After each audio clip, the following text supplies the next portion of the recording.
আরেক মুকেশ আম্বানি পুত নবাব জাতা গাড়িতে নামে আইতাছে।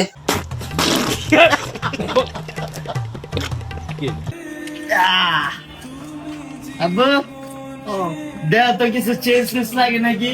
তারপরে এখন দেখেন এর বাপের এদিকে গেছে, আব্বু দেওয়া কিছু চেঞ্জ লাগে নাকি, মানে একটা তামসা।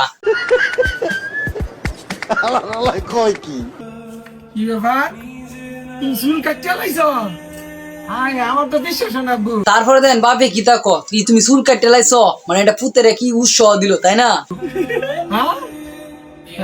এইবার ঠিক আছে। তুমি অসুস্থ আসলে দেখে কালকে রাত্রে বেলা চুল কাটছি আর তোমার দেয় নাই, খালি আম্মুর আর ভাবিরে দিয়েছি আর একটু ছোট করে একটা ভিডিও করছিলাম। পুতে চুল কাটেলছে, এটা বাপের বিশ্বাস হইতাছে না, এটা কি মানা যা?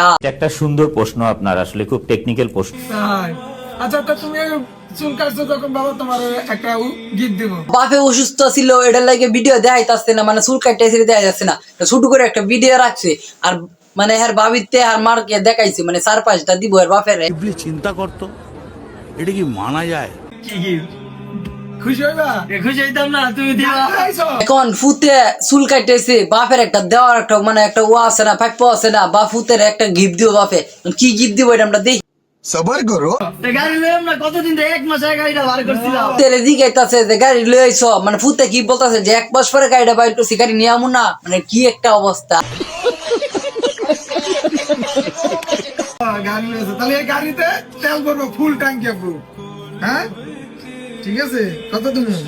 4-5 হাজার টাকা দিলে ভালো হইব। না 2000 টাকা দিলে তো ট্যাঙ্ক ঠিক আছে, ধন্যবাদ। চুল কাটার লেগে অ্যাডভান্স বলো, সরি আম্মুর তো লইছিলাম, আব্বুর তো লইলাম। বেটা চুল কাটার পরে কি উপহার পাইলু? 2000 টাকা নিছে আর মার আনতে লইছে, তা আমরা কি করলাম মানে বুঝলাম না।